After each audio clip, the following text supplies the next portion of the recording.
The cartoon where the worker says, "Me, I'm looking for that sweet spot between getting fired and being promoted to a harder job," is often the perception the public has of bureaucrats and government workers.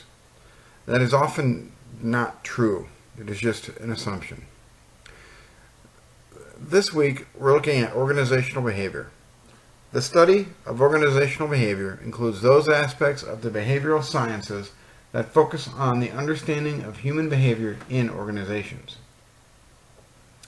Using the traditional authoritarian, militaristic, and Papa knows best set of attitudes toward work organizations, Hugo Munsterberg pioneered the application of psychological findings from laboratory experiments to practical matters. He sought to match the abilities of new hires with the company's work demands, to positively influence employee attitudes toward their work and their company, and to understand the impact of psychological conditions on employee productivity. In the 1960s, in contrast to Munsterberg's traditional perspective on organizational behavior, a new style of applied behavior sciences emerged. It focused attention on seeking to answer questions such as how organizations could encourage their workers to grow and develop. The belief was that organizational creativity, flexibility, and prosperity would flow naturally from employee growth and development. Since the earliest days of the Industrial Revolution, workplace organizations have been constructed on the foundational principles of specialization and division of labor. In our complex organizations of today, few jobs can be done from start to finish by one person. Specialization allows an organization to use people's skills and efforts more systematically and to focus their knowledge and energy on a limited number of tasks. Most employees who perform sets of specialized functions are organized into clusters of work groups. Practically all groups, and particularly purposeful, specialized organizational groups, develop their own set of norms of behavioral assumptions about things such as the nature of their organizational environment and appropriate relations with other groups. This is referred to as group dynamics. Virtually all organizations attempt to motivate employees through their combinations of rewards and punishments.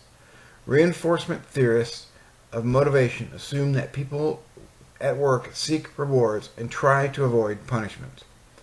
Acceptance of and adherence to group norms permits people to know what to expect from each other and to predict what other members will do in different circumstances.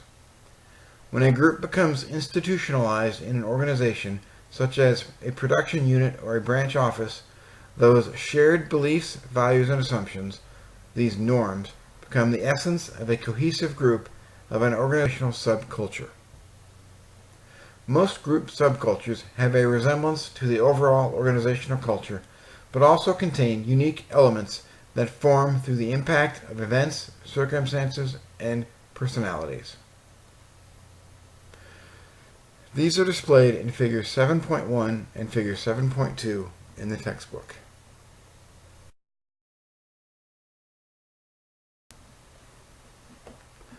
Organizational development is concerned with planned organizational change. Organizations exist in a dynamic environment, both internally and externally, to which they must respond or become ineffectual.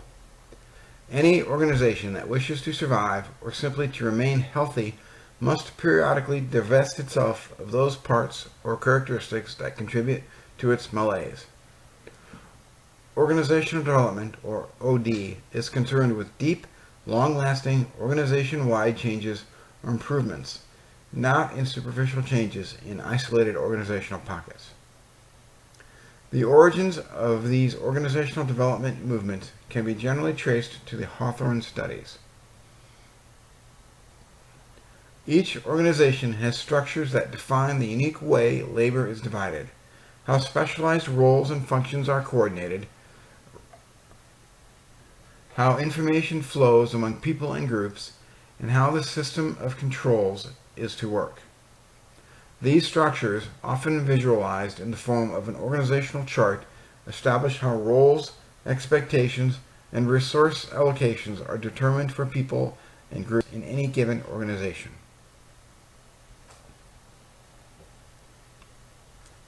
Now let's take a look at bureaucratic dysfunction.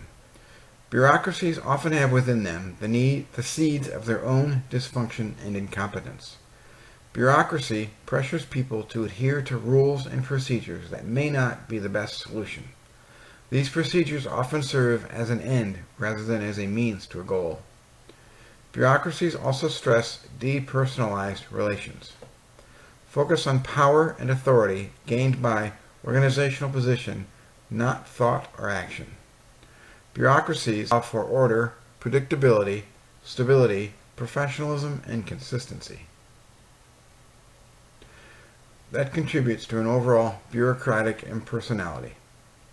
It was Max Weber who argued that formalization and a hierarchy rendered individuals working in the bureaucracy as only a single cog in an ever-moving mechanism which prescribes to him an essentially fixed route of march. Bureaucratic impersonality has three major advantages. It increases organizational effectiveness by enabling administrators to do things that are otherwise difficult for people to do. A second advantage of impersonality flows from the fact that, as Peter Bloch and Marshall Meyer observed in Bureaucracy in Modern Society, efficiency also suffers when emotions or personal considerations influence administrative decisions. Finally, impersonality tends to produce relatively even-handed rule application.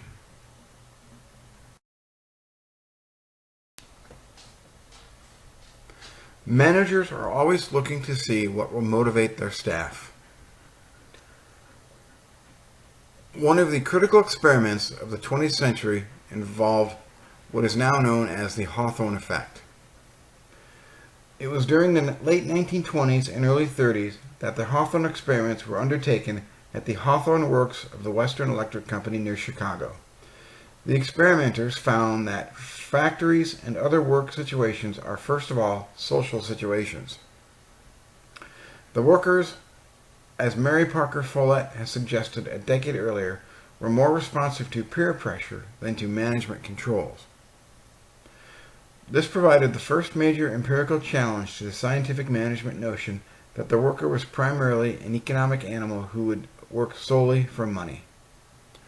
A particularly notable discovery that came out of the Hawthorne experiments was what is known as the Hawthorne effect.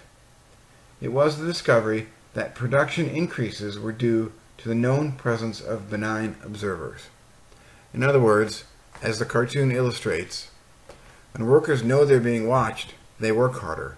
Or if they know they're being questioned, they want to make sure they say what the questioner wants to hear rather than what they may or may not believe to be true.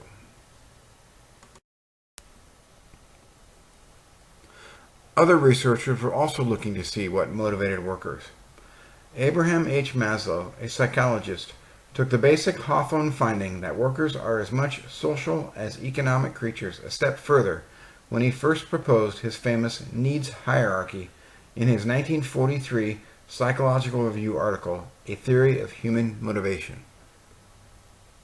Maslow asserted that humans have 5 sets of goals or basic needs arranged in a hierarchy of prepotency.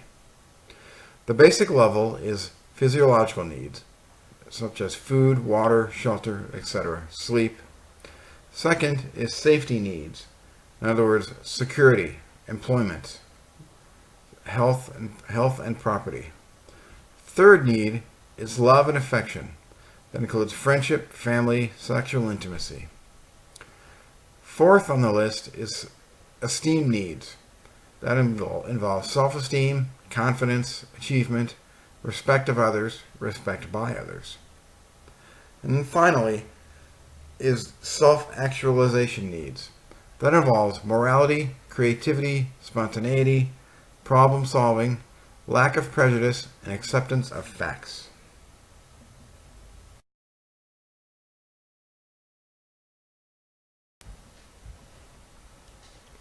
Contemporary research into organizational theory attempts to look at organizations from a more democratic environment. According to Warren Bennis, a preeminent sage of organizational futures, Democracy in an organizational context is inevitable. Now let's take a look at the work of Douglas McGregor and his Theory X and Theory Y. In his 1960 book, The Human Side of Enterprise, he popularized the contending concepts of managerial philosophy with his now famous Theory X and Theory Y sets of assumptions. McGregor hypothesized that a manager's assumptions about human behavior predetermined his administrative style.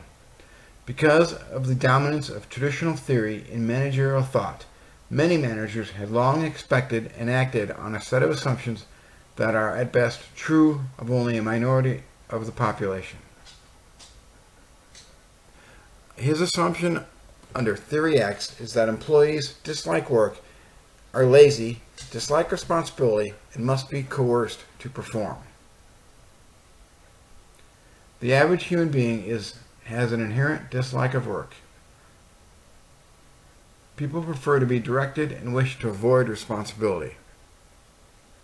Theory Y is quite a bit different. The assumption here is that employees like work, are creative, seek responsibility, and can exercise self-direction. The expenditure of physical and mental effort in work is as natural as play or rest.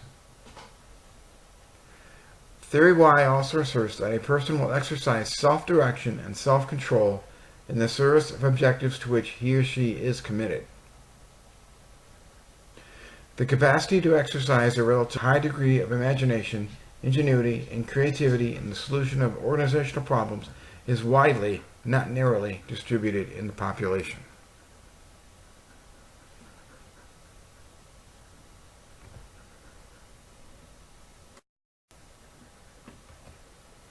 Now let's take a look back to look at the future of organizations.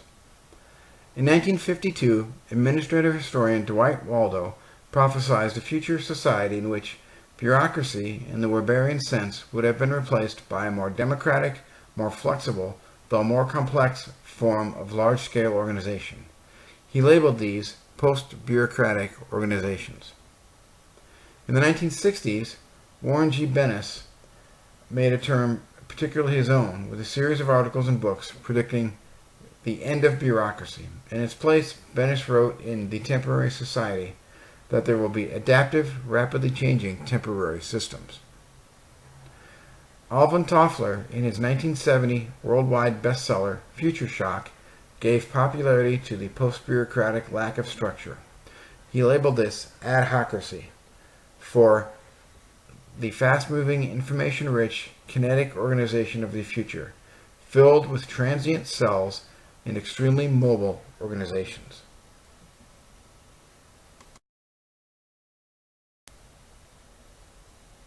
This concludes this week's lecture. Be sure to read the Kong article, The Development of Strategic Management in the Nonprofit Context, Intellectual Capital in Social Service Nonprofit Organizations, before you answer the discussion questions and the assignments for this week. Good luck and enjoy.